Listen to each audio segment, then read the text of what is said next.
Menurut saya ya, Tokopedia ini sayang banget diakuisisi sama ByteDance ya. Diakuisisinya juga dengan nilai yang nggak besar ya, di 1,5 miliar US dollar untuk 75%. Itu di bawah dari dia punya valuasi yang menurut saya seharusnya. Tapi saya nggak tahu, mungkin ada pertimbangan yang lain, yang dimana di saat diakuisisi itu, di tahun itu mungkin metriknya turun.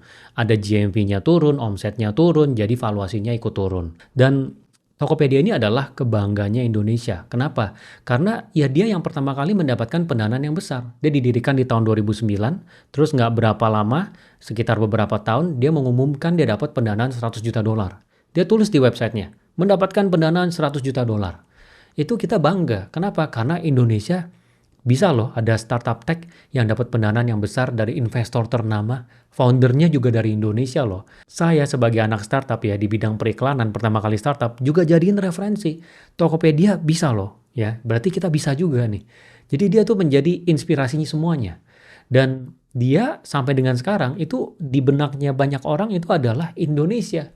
Jadi sayang banget ya sekarang kondisinya diakuisisi ya. Memang mungkin nggak ada pilihan juga ya dari Gotonya dilepas untuk menyelamatkan Gotonya daripada semuanya jatuh ya udah dilepas Tokopedianya. Tapi ini menjadi satu perenungan ya. Saya akhirnya mulai mikirin. Ini sebenarnya apa sih yang bedain Tokopedia sama perusahaan-perusahaan yang lain yang besar? Ya misalnya kayak ByteDance, Alibaba. Mereka kan jadi benar-benar besar. Mereka akuisisi. Ya kenapa nggak Tokopedia menjadi grup Tokopedia yang mengakuisisi, yang bangun semuanya sendiri? Dan akhirnya saya mendapatkan satu pemikiran ya, kesimpulan saya sendiri yang juga merupakan opini saya pribadi, yang menurut saya inti utamanya itu dari founder. Jadi dari awal sampai dengan sekarang, keputusan-keputusan yang diambil oleh founder itu yang membuat Tokopedia menjadi seperti sekarang.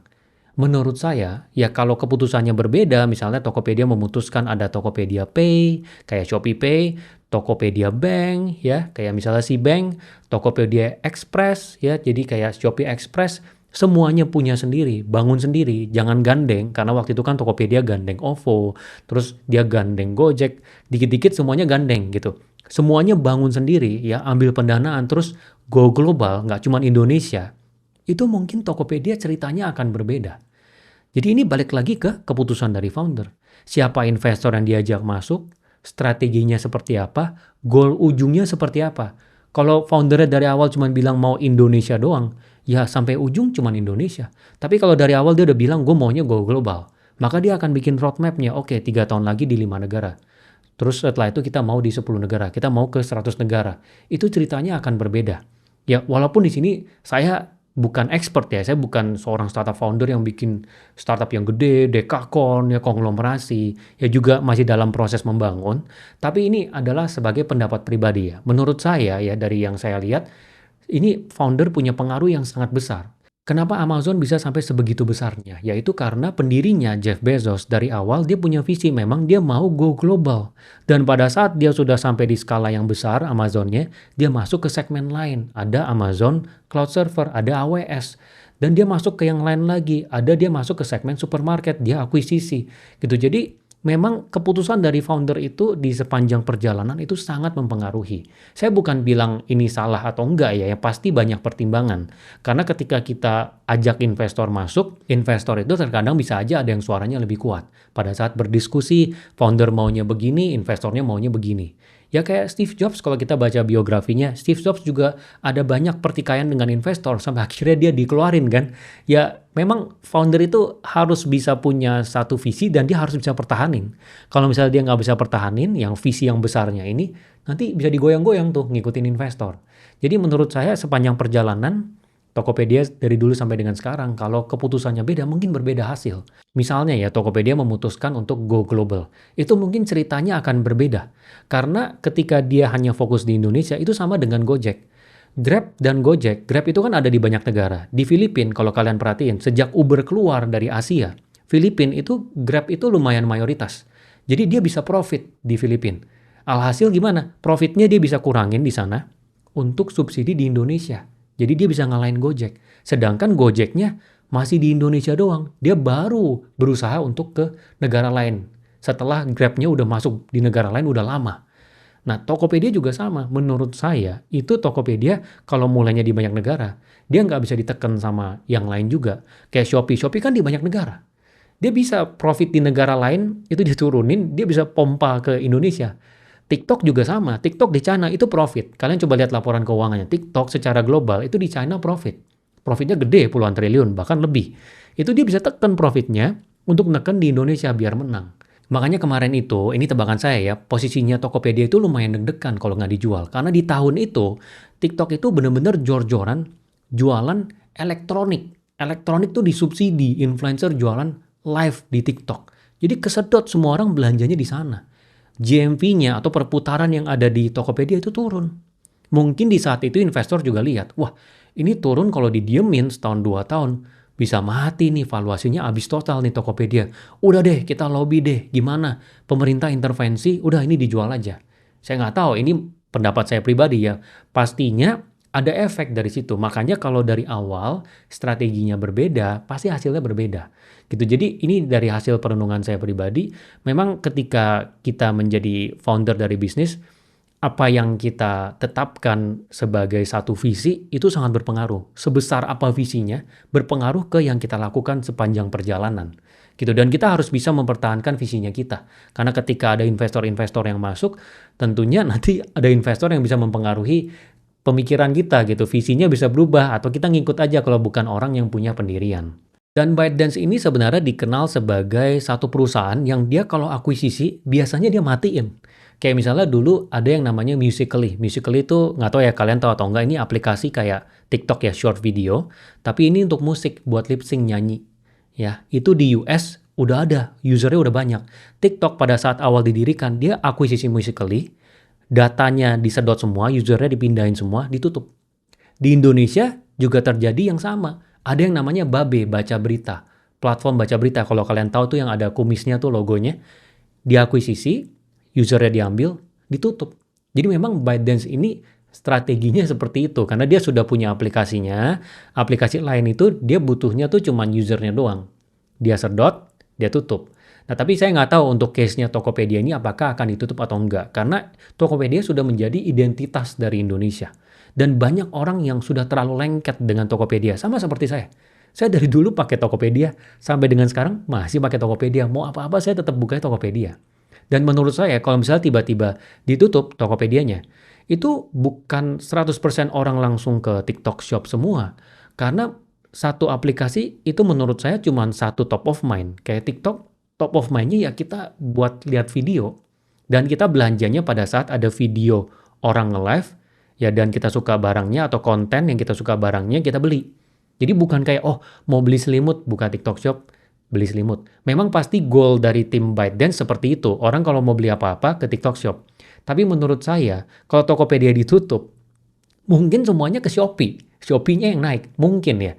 Karena kebiasaannya itu menurut saya nggak segampang itu untuk langsung dipindah ya. Dan satu app itu cuma ada satu top of mind.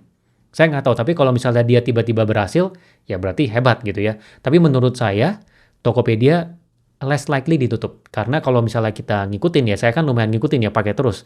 Itu visualnya dirubah. Sekarang mirip kayak Shopee ya. Dari tampilannya, button-buttonnya yang utama lebih kecil. Terus ada tab yang bagian short videonya. Mulai ada program afiliasi. Tapi kalau dari sisi PHK karyawan, ya itu bukan berarti perusahaannya akan ditutup. Kalau misalnya sekarang saya ada aplikasi Growin. Oke, ini aplikasinya buat belajar bisnis, pebisnis upskill. Semua ilmu bisnis dari praktisi. Tiba-tiba ada orang lain nih bikin aplikasi yang sejenis, tapi di segmen yang berbeda. Terus saya mau akuisisi. Saya lihat ini bagus nih. Saya coba akuisisi deh.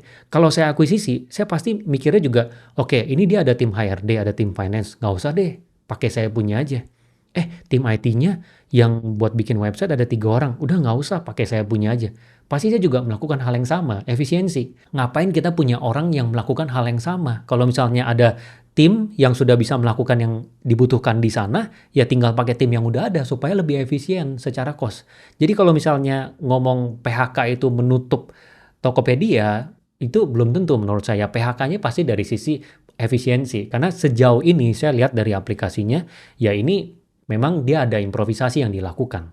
Dan kita kalau misalnya lihat di sosmed ya, di IG, di YouTube, atau mungkin di TikTok, itu kolom komentar yang ngomongin Tokopedia diakuisisi, atau mungkin di kolom komentar video ini, itu banyak banget orang yang ngoceh gitu. Terutama seller-seller Tokopedia ya, yang bilang integrasinya nggak smooth nih, CS-nya pas ditanyain nggak ngerti apa-apa. Terus pada saat diintegrasi visualnya susah banget. Ya, visual dari si TikTok seller ini sama Tokopedia ini beda banget. Terus ada yang ngomong juga dari sisi produknya tadinya bisa dijual di Tokopedia, misalnya vape atau boneka anime, pada saat di TikTok nggak bisa, tertolak. Karena ada ketentuan-ketentuan yang ketat. Memang di TikTok lumayan ketat banget ya. Di Tokopedia bisa, di situ nggak bisa. Terus ada yang bilang sudah integrasi omsetnya turun. Nah ini semua orang banyak banget yang ngoceh. Ya kalau misalnya terkait dengan omsetnya turun setelah diintegrasi, ya itu kita nggak ada yang tahu lah ya. Menurut saya ya memang mungkin kompetisi gitu. Nggak mungkin dia sengaja secara algoritma, oke sudah integrasi gue turunin algoritma di Tokopedia. Kayaknya sih less likely. Karena kalau dia kayak gitu ada whistleblower nanti dari dalam Tokopedia yang akan ngomong, ini dia kasih tahu ke misalnya ke e-commerce tuh, e-commerce kan suka tuh dia kalau ada whistleblower dia tampilin di sana. Oke, ini ada insider dari Tokopedia ngomong kalau algoritmanya diturunin. Ya, tapi menurut saya less likely lah. Mungkin itu ada faktor-faktor lain yang kita nggak tahu gitu. Dan memang untuk para seller-seller Tokped ya, kalau kalian nonton video ini, menurut saya, kalau misalnya kalian memang skalanya juga nggak besar, ya nggak bisa apa-apa. Karena masih numpang di rumah orang. Kan pakai platformnya Tokped. Dia mau apa-ngapain nih kita nggak bisa, kita cuma bisa ngikut aja. Sama kayak misalnya ojol, pakai platform Gojek. Dia mau ngapa-ngapain, kita ngikut aja. Karena kita numpang di rumah orang. Mau nggak mau ikut peraturannya dia. Makanya kalau kita lihat di US, banyak banget brand yang mereka udah jadi gede, mereka bikin website sendiri. Mereka nggak tergantung dengan Amazon. Bahkan kalau kita cari di Amazon, brandnya nggak ada. Coba dia perhatiin, brand-brand yang besar, mungkin kalian nonton Shark Tank, ada brand gitu ya. Terus cari di Amazon nggak ada, dia biasanya ada website sendiri. Kenapa? Ya dia mau jaga supaya dia nggak terlalu tergantung. Nanti tiba-tiba si websitenya bilang, oke, biayanya naik 2 kali lipat. Oke, free delivery nggak ada lagi segala macem. Kan pusing. Ya kalau misalnya punya website sendiri, lebih bisa dikontrol. Tapi memang idealnya punya website sendiri itu setelah lumayan gede. Ya kita lumayan bisa bawa traffic dari sosmed. Tapi kalau kita masih kecil baru mulai ya mau nggak mau ikut numpang pakai ke rumahnya orang gitu, mau nggak mau. Dan kalau ada peraturan seperti ini, menurut saya, mau nggak mau adaptasi. Ini sama seperti cerita kemarin yang saya ceritakan, ada orang punya toko di ITC, orang-orang udah jualan online. Tapi dia nggak jualan online, dia tetap aja jualannya offline. Dia ngerasa, oh ini yang penting kita sabar, ya nanti rezeki juga datang. Ya dia keras gitu, dia nggak mau rubah. Menurut saya, karena kalau kita posisinya udah melihat, oke ini udah integrasi, memang arahnya kita harus belajar TikTok nih, belajar cara bikin konten, belajar untuk kerjasama afiliasi dengan influencer. Pelajari, luangin waktunya, harus fight. Jangan sampai nanti kalian dipaksa untuk berubah. Dan itu waktunya sayang, kalau misalnya sekarang kalian diem nih, oke omset turun nih, udah integrasi, udah ngoceh-ngoceh aja di sosmed. Nggak bakal ngerubah apa-apa, kan numpang di rumah orang. Nggak bisa gimana-gimana juga. Ini saya ngomong realistis aja. Jadi kita fight. Oke, kalau butuh berubah, gue berubah. Kayak dulu, pada saat kalian belum digital. Kan kalian fight. Cobain, Tokopedia muncul, cobain. Ya, ini Tokopedia jualan digital ya. Oke, caranya gimana? Kan dulu ada semangat itu. Semangat itu jangan sampai hilang. Fight, caranya gimana? Temuin orang-orang yang udah jualan di TikTok, yang jago, yang omsetnya tinggi. Caranya gimana? Cara branding gimana? Ikutin kelasnya, ikutin course-nya, webinarnya. Gitu. Jadi harus fight, semangatnya harus ada.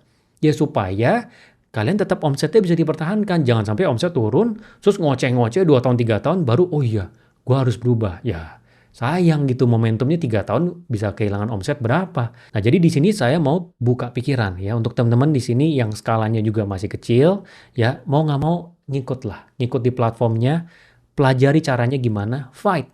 Ya harus adaptasi. Ya nanti kalau skala udah lumayan besar baru pertimbangkan. Oke, gimana ya kalau punya website sendiri? Caranya gimana ya? Kalau punya website sendiri, tetap pelajarin dari sosmed gimana caranya untuk funneling ke sana. Karena kalau kita punya website sendiri, itu kita bisa lebih in control. Platformnya mau naikin atau apa, kita nggak pusing. Ya karena kalau kita tergantung ke platform, kita udah gede gini ya, nanti tiba-tiba ada peraturan yang omsetnya di atas segini, potongannya segini. Langsung efek ke margin. Ya padahal kalau dari awal kita sudah pupuk ya, kita sudah lumayan besar, ada website sendiri, lebih enak kayak orang-orang yang ada di US. Itu bisa menjadi pertimbangan ya. Walaupun nanti ketika kalian sudah jadi besar, kalian tetap bilang, oh kayaknya tetap nempel ke platform lebih enak, ngurus website sendiri ribet, ya nggak apa-apa juga. Tapi ini bisa menjadi satu pertimbangan. Jadi ini satu pesan dari saya ya di dalam video ini. Kalian tetap fight, jangan cuma ngoceh aja. Semoga membantu ya.